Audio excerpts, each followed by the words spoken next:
Hi, Danny Hammond in Kansas City. It's good to talk to you about something else. We're talking about UCC, Uniform Commercial Code, Chapter 3, Chapter 9, which govern negotiable instruments and how they are negotiated, transacted, and transferred.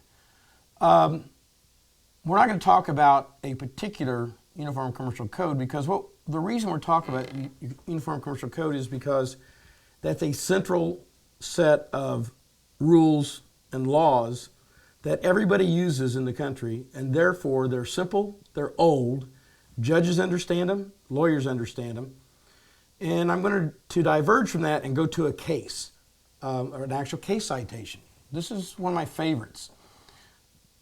I needed to know what splitting of the note in deed of trust is. I'd figured out that it was done every time, and the whole idea of the mortgage electronic registration systems and people wanting to call something fraud or wrongful foreclosure, too modern, too new for a judge, too unbelievable. We think there's 30 million bad loans in America over the past decade, and judges have a lot of trouble taking that in. So let's go back to 1872 when we first have defined for us bifurcation. Bifurcation is the splitting of the note and deed of trust.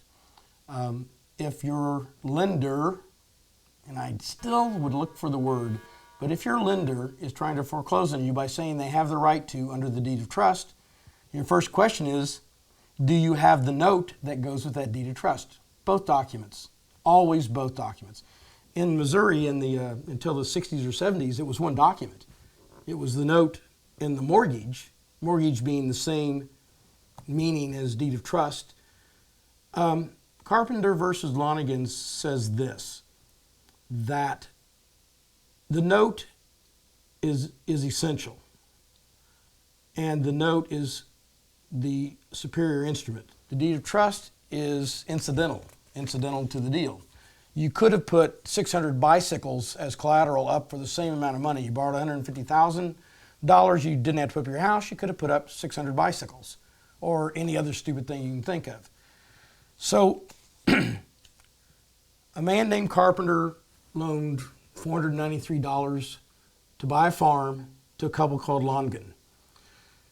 Longans and Carpenter signed a contract that said the Longans would give Carpenter from the farm a certain percentage of the wheat every year. He was to go sell it at the grain elevator, and that converted it to money. He applied the money to the loan. 5-year note, he comes back in 5 years, he's going to foreclose. And I'm going to have to paraphrase here because I wasn't there. But they said, what about the wheat we gave you that you were to convert into money by selling it and apply it to the loan? And he said something like, what money? What wheat? Took him to court. He goes to the United States Supreme Court in 1872. And the Supreme Court rules that Carpenter changed the deal when he didn't use the wheat to pay on the note. The wheat was mentioned in the deed of trust, mortgage, and the payment was to the promissory note. When he didn't apply it, he voided the deed of trust and voided the note because it took the terms of both to be one deal. You cannot split the note and deed of trust. The promissory note is essential.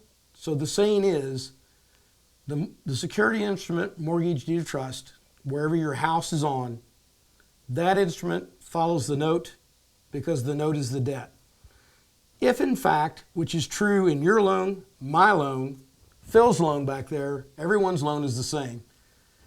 MERS has split the note from the deed of trust, and I can explain to you why, and I might even do that next time.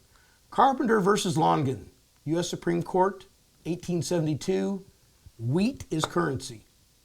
Thank you. Danny Hammond, let us know if you have any questions. We'll get back to you next day.